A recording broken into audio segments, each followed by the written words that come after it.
Tak, priatelia, v minulom videu sme si rozobrali, ako to je s tými obálkami, s tými žltými lístkami. Dnes by sme sa mohli pozrieť na to, že v čom je vlastne ten zásadný problém.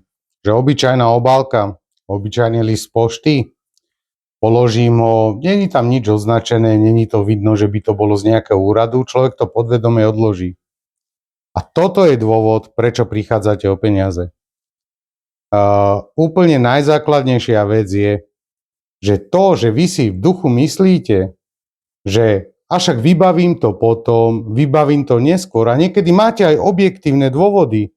Deti, škola, iné problémy, práca, to je úplne bežná vec, to sa úplne bežne stáva.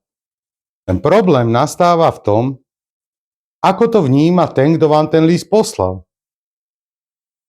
Preto je problém, že 80% ľudí, ktorí má nejaké problémy a príde potom za advokátom, že už či exekúcia, alebo nejaké spory, alebo nejaké veci s úradmi, reálne prichádza o peniaze, či už vo forme toho, že musí niečo zaplatiť, alebo že proste advokát stojí nejaké peniaze, tak tá maximálna chyba, alebo to, kde je ten najväčší problém, je v tých prvých 72 hodinách.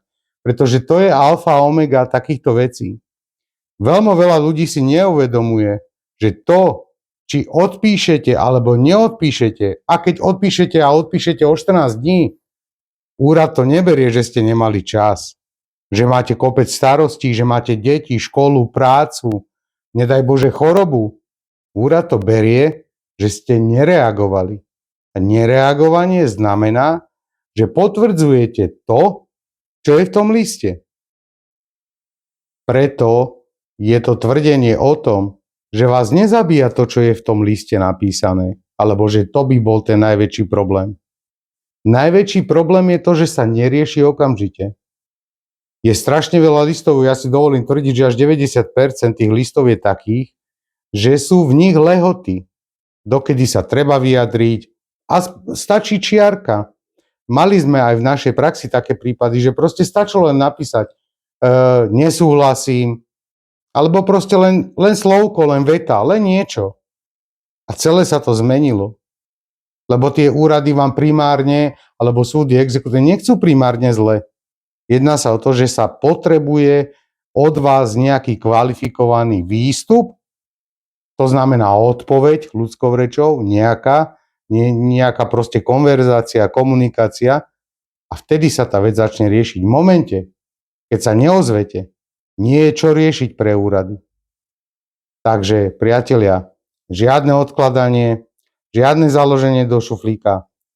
Príde ten list, neviete, čo s ním, nerozumiete, kľudne sa na nás obráte, nech je to v úvodzovkách pre vás akákoľvek hlúposť, na tom nezáleží. Ozvite sa, viete, pozrite si náš web, čo všetko vieme poradiť, vysvetliť, pretože tu je najväčší problém. Proste ľudia, keď tomu nechápu, nemajú potrebu to riešiť. A nikdy nezabúdajte, ten list, každý jeden, ktorý príde, má lehoty. A v tých lehotách sa treba hýbať. Každé nehýbanie sa v lehotách je strata peňazí pre vás.